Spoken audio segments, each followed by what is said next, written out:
Hi everyone. So today I want to talk about how the fundamental theorem of complex functions can be used to underlie the theory of integration of analytic functions. And not just analytic functions on simply connected domains, but how we can extend that to places where perhaps the function isn't well defined. So say at asymptotes. So we're going to start with a really important observation called the Cauchy-Goursat theorem, which is something that you actually may have anticipated if you've been paying attention. The basic idea is that we know that for the fundamental theorem of complex functions,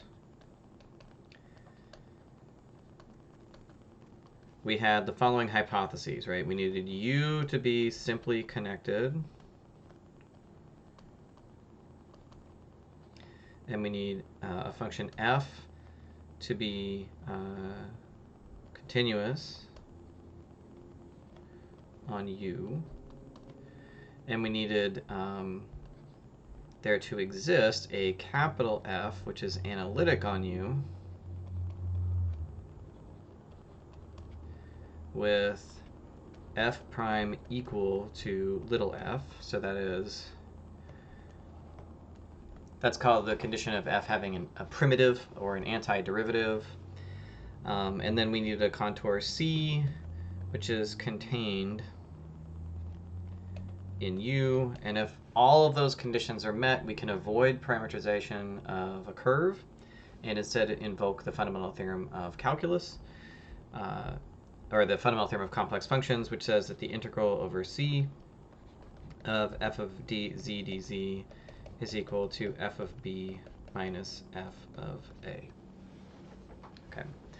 So the first thing I want to talk about is the connection between the Cauchy-Goursat theorem and the notion of conservative vector fields.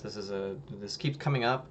It's important to keep pushing this connection because, as I've stated in the last video, the applications of this sort of structure of analytic functions to physical settings, at least in part, comes from the fact that analytic functions, in some sense, represent a special kind of vector field. So we've already talked about conservative vector fields from multivariable calculus. I want to remind you what that means. First off, what's a vector field? Just to remind those of you that have suppressed all information from earlier calculus classes from your heads. The easiest way to think about a vector field is a function that takes points in R2. So say it's a function defined on some set U, which is contained in R2. And to each point in R2, it assigns a vector in R2. And the way that you visualize this is you think of the field or the Euclidean plane as having a bunch of points inside of it. And what the function does is it comes along and looks at every one of those points and attaches to that point a vector.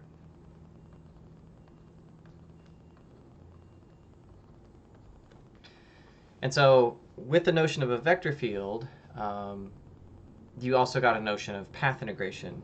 And we're going to talk about how path integration acts when we're working with a very specific kind of vector field. So another way to think about a vector field phi, because it's taking in an x and a y and it's spitting out an x and a y, you can think about phi of x and y as actually being a function phi1 of xy, phi2 of xy. So it's two functions. It's a function that spits out the x coordinate, and it's a function that spits out the y coordinate. And a really special kind of vector field are those that are called conservative. And conservative is just a word that means that the vector field is the gradient of some other function. So the gradient is a vector of partial derivatives. So if it's the case that you have a big function phi and you take its x partial derivative and you get phi1, and you take that function phi and you take its y partial derivative and you get phi2, then the vector field phi, which is equal to phi1 and phi2, is called conservative.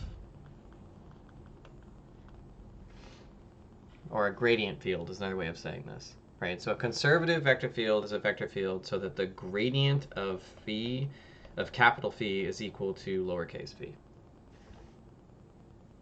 Okay. So essentially there's a relationship between a bigger function, an antiderivative, and partial derivatives that get us the pieces. And what this is going to map onto is the relationship between analytic functions, the real and imaginary parts of an analytic function, and the derivatives of that function. Okay? So one way of thinking about analytic functions is a vector field that produces an x, that reads in an x and a y, that is the real and imaginary part of a complex number, and spits out an x and a y, which is the real and imaginary part of the evaluation of those points. Okay, so one of the most important theorems of two-variable calculus is that conservative vector fields support what are known as path-independent integrals, path-independent line integrals. What that means is that if you are integrating a function phi, so say some vector field, so we've got some dots in here, so we're in R2, we have a function phi that assigns to each one of those dots an arrow. So phi is a vector field. I can define the notion of what it means to do integration in this setting by connecting 2 points with a path, say a contour C. And then what I do is I define the integral over C by taking the vector field, phi, which gives me the direction that the vector field is flowing, and then taking the dot product with the curve, right? So essentially what you're doing is you're picking up the way that the vector field is pointing in the same direction that the curve is pointing. So this is called a line integral of a vector field. And for a conservative vector field, we have the quite striking result that it does not matter how I get from this point to this point. So for a conservative vector field, any contour that starts at the point A and ends at the point B will give the same value for the integral. Okay? So the idea is that, in fact, the fundamental theorem of calculus applies here, that you get the integral over C1 of phi dot ds is equal to the integral over C2 of phi dot ds. And in fact, really these are equal to capital phi of b minus capital phi of a. So the fundamental theorem of calculus applies there. And in fact, this is an if and only if statement. Integrals have path independent line integrals if and only if they are conservative vector fields in the structure of R2. And one of the very first consequences of this are, well, if the only thing that matters in the beginning and end, or the beginning and the end of a point, of a contour, then what happens if the contour is closed? What if instead of doing a contour that begins at a point A and ends at a point B, we have a loop? So now imagine we have a conservative vector field.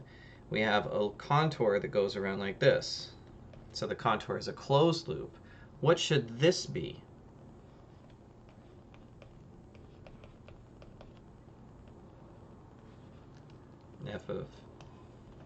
We're not quite to that yet.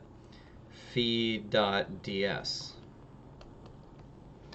Well, because the fundamental theorem of calculus applies here, if phi is indeed conservative, so we have to, again, this is in the case when we've got conservative. So really secretly you can think in complex analysis, conservative is going to map over to analytic. If phi is conservative, then this is capital phi of the end point, which is a, minus capital phi of the beginning point, which is the same point, which is also a, and so you get 0. So for a conservative vector field, integrating over a loop or closed path, a simple closed path, always gets you 0. How this shows up in physics is the old, if you carry a bag of sand up to the top of the Empire State Building and then carry it back down again, how much work did you do? And the answer is 0, because the path that you're traveling in a gravitational field, which is a conservative vector field, and you integrate it over a closed loop to get work. Integration over a closed loop in a conservative vector field gets you 0. All right, so let's be a little more thorough in our investigation of what we believe the Cauchy-Goursat theorem should actually be. So let's consider a closed integral. So an integral over a closed simple curve C, positively oriented, where f is an analytic function on a simply connected open set containing C. And we actually have to make an important additional assumption here that we have not proved yet, which is we're going to assume that f has an antiderivative, capital F, and that capital F is also analytic.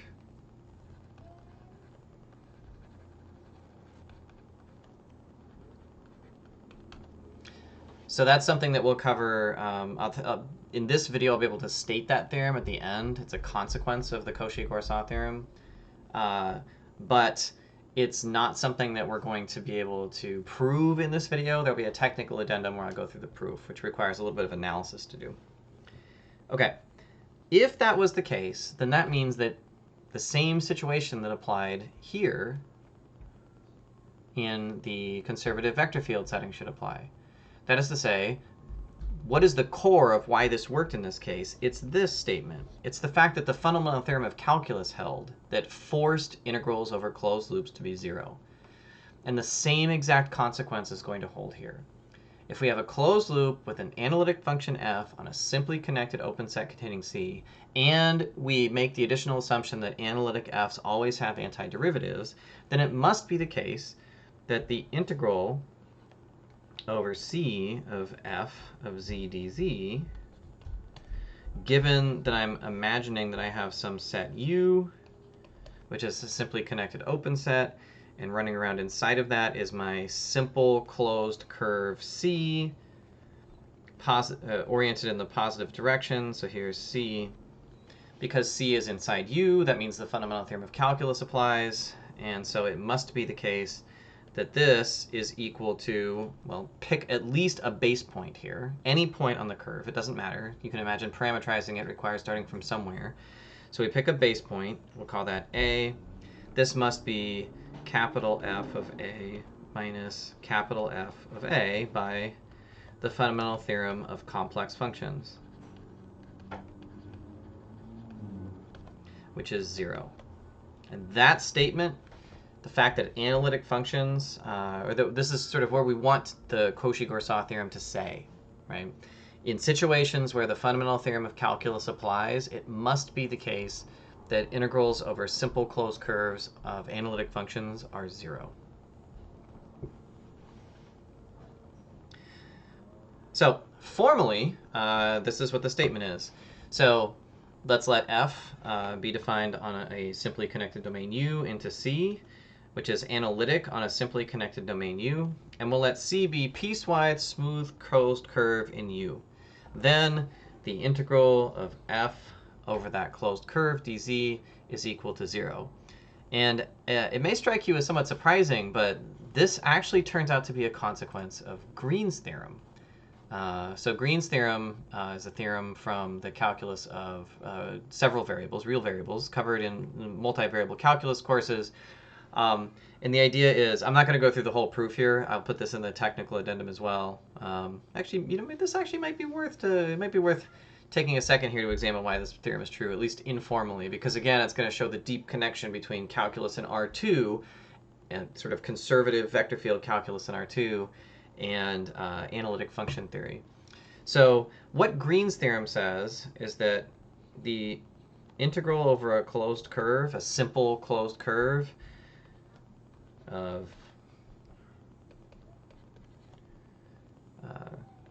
a vector field is equal to the double integral over the region contained inside that vector field of this sum of the partial derivatives.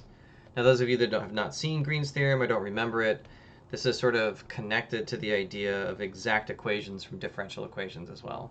But the basic idea here is that you have some simple closed curve C, and then inside that you have some region R, and it gives you a way of taking a line integral on the edge and turning it into an area integral on the inside. And so basically, we're going to use Green's theorem in combination with the Cauchy-Riemann equations. So you use this, use the fact that F is equal to U plus IV, and that if F is analytic, then the fact that F is analytic gets you that U and V are of class C1, which remember means continuous first partial derivatives.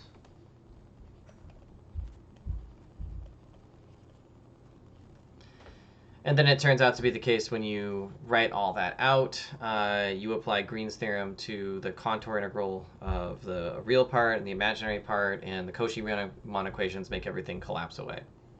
So it's a combination of Green's theorem, analyticity to make sure that U and V are C1, which means that du dx, du dy, dv dx, and dv dy all exist. And then you apply the Cauchy-Riemann equations. So this is actually not a hard proof to understand. I suggest you read it. These are the bits. You can read this on page 113 in the Johnston text. Okay. But it's important, again, even though I'm not giving much more than indication of the way the proof goes, that the ingredients here are a combination of regularity of the derivatives that comes from analyticity, and then these sort of structural results from real calculus, like Green's theorem. Okay. Okay, so let's actually see an application of how to use it. Well, let's integrate around the unit circle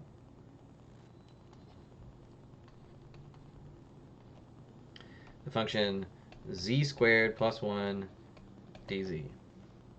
Now, I would like to apply the Cauchy-Goursat theorem. In order to do that, I need to make sure that all of the bits are satisfied. So certainly it's the case that z squared plus 1 is analytic everywhere.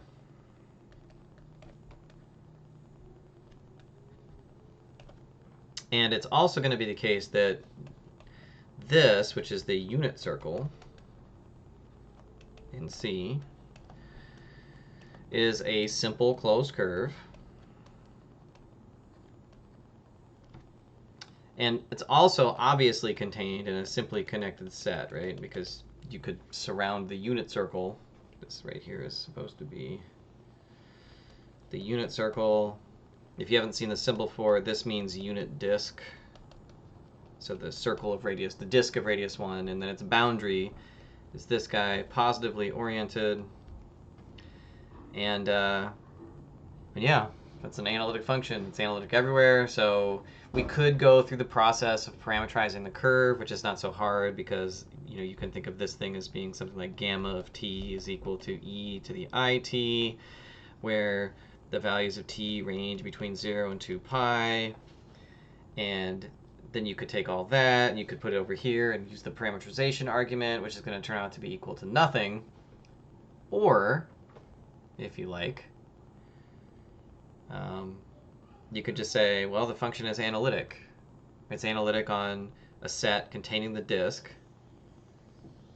So call that U. So by the Cauchy-Goursat theorem, this just is equal to 0. It's the integral over a simple closed curve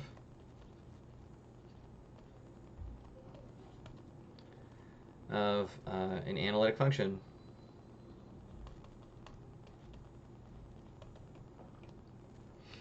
On a disk containing C. So the fact that I can draw a bigger set around the unit circle on which the function f is analytic means the Cauchy-Goursat theorem applies everywhere inside that, which in particular means that the integral must be 0. So the Cauchy-Goursat theorem is one of those things where a lot of times math professors will use it, or proof questions will use it in a way where you can technically do it the other way, where you parameterize things and you integrate, or maybe there's a Green's theorem trick involved. But if you happen to notice that you're talking about an analytic function on a simply connected set, you can just assert that it must be equal to 0, because if you're analytic in the interior and a neighborhood of the contour, then you're just done. Okay. If you don't believe me that this should turn out the same either way, we could actually finish up the parameterization argument. The other way to do this would be, well, if we're going to integrate over the boundary of z squared plus 1 dz, and we have our curve gamma of t is equal to e to the it, where the t values range between 0 and 2 pi, then it must be the case that dz is equal to ie to the it dt. This is actually not gamma of t, it's supposed to be z of t, because we're going to plug in here. So this turns into the integral from 0 to 2 pi of e to the 2it plus 1 times ie to the it dt. And if you take that and you integrate it, what do you end up with here? So this is the integral from 0 to 2 pi of e to the 3it.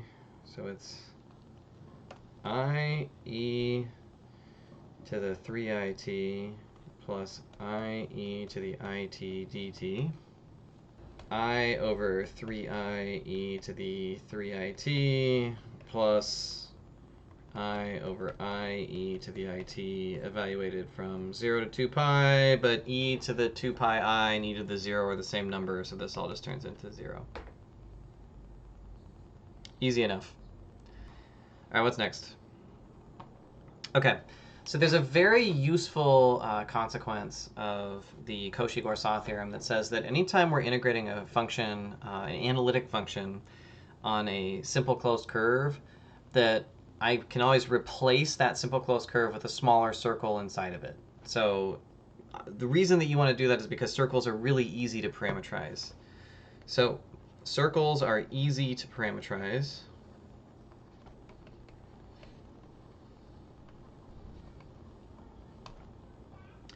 And so reducing a contour integral to a circle integral is often a really useful thing to be able to do if you're trying to evaluate them.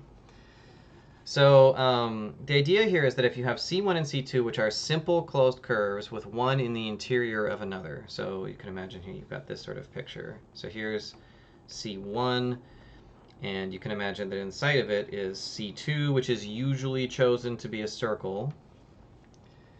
Normally, the way we set this picture up for this theorem is we have one curve. Both curves have to be oriented in a positive direction. And so in order to do that, we're going to have this curve oriented this way, and we're going to actually orient this curve in the opposite direction because we're going to be considering the area contained between them. Okay. So if you have C1 and C2, simple closed curves, one in the interior of another, and let's suppose that f of z is a function that's analytic on a set containing both of them. So here you can imagine that you have some set out here. This is u, which is simply connected. And imagine that f is analytic on u. Then it turns out to be the case that the integral of f on c1 and the integral of f on c2 are equal to each other. Okay. And that essentially means that if you have an integral over c1, that you can always reduce it to a smaller integral, or an integral on a circle instead, right? It's a standard move.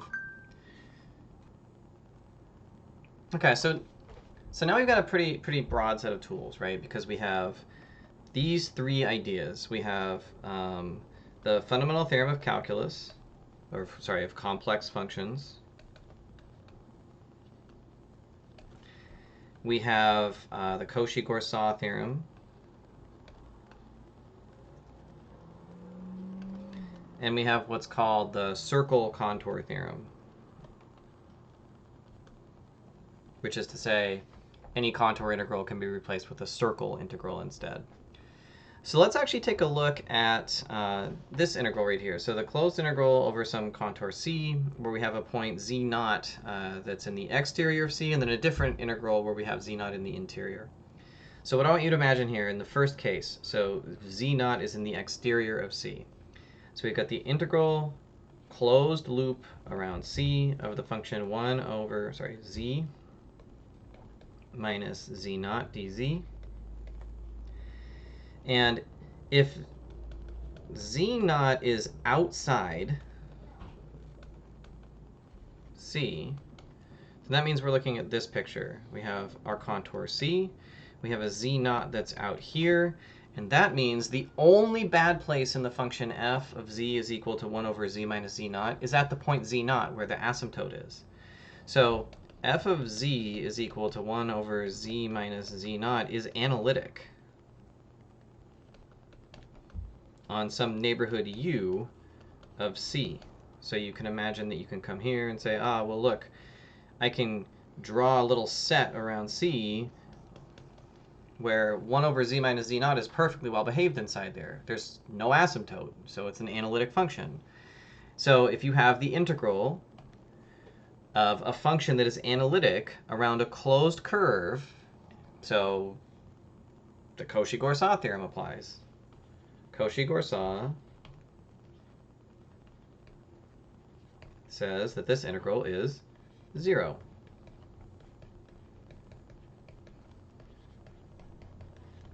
Because all the conditions are met.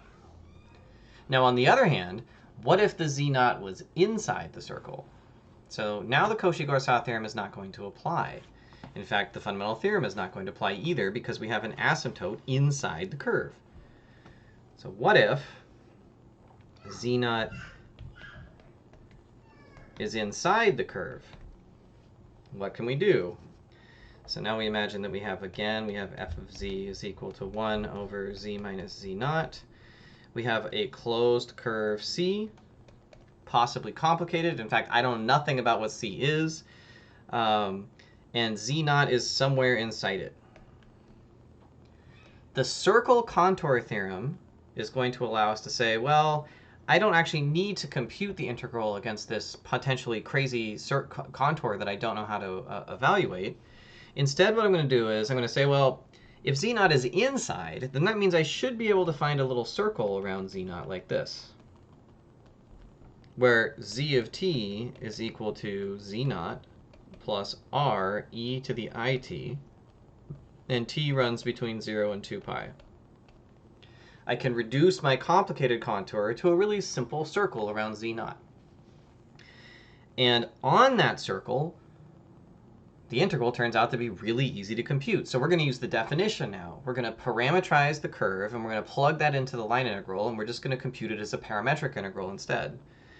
The integral around this curve, C, of 1 over z minus z0 dz, is equal to the closed integral around our little circle, which I guess we can call gamma, of 1 over z minus z0 dz. And that's really easy to do as a parametric integral, because this is the integral from 0 to 2 pi of 1 over, okay, so z minus z0. If z is equal to z0 plus r e to the it, and I subtract z0 from that, I end up with z0 plus r e to the it minus z0 dz is equal to, well, what's z? Z is this, and so that means dz is equal to I r e to the it dt, just like substitution in calculus, right? If we have z, we take its derivative to get dz. I r e to the it dt. And then a lot of algebraic cancellation happens because z0 minus z0 is 0, and I have an r e to the it on the top and bottom, and this whole thing turns into the integral from 0 to 2 pi of I, which is 2 pi I. So inside a pole on the inside of a contour, sorry, an asymptote on the inside of the contour, we can proceed by parameterization with a circle by the circle contour theorem. And if the asymptote is on the outside of a contour, then we're integrating an analytic function on a simple closed curve, where it's analytic in the interior, and the Cauchy-Goursat theorem says it's equal to 0. And these are the sort of two modes that we deal with when we're dealing with these analytic functions that possibly have places in the domains where they have asymptotic behavior. That's the beginning of our tool set, is these two ideas. And again, this is the same result we saw from before, where we integrated around a singularity, and we ended up with 2 pi I on a simple circle. And that's again setting the stage for the Cauchy integral theorem, which is to come.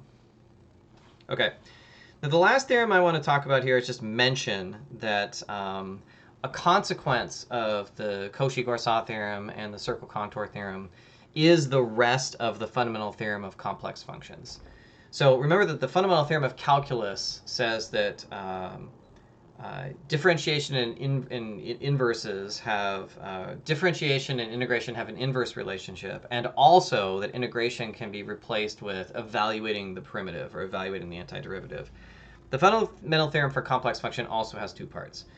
So the fundamental theorem of complex functions, part A, is the part that lets you take the integral of f dz and write it as f of b minus f of a, where if you know that f has an antiderivative, if f prime is equal to f with f analytic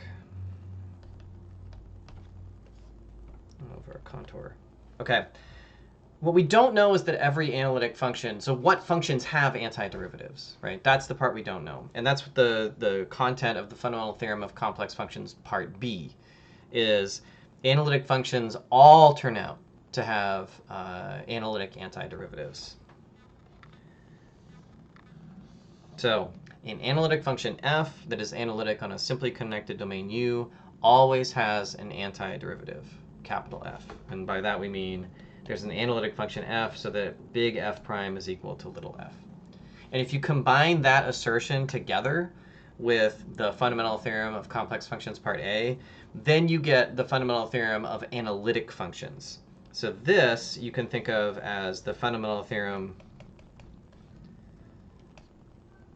of analytic functions.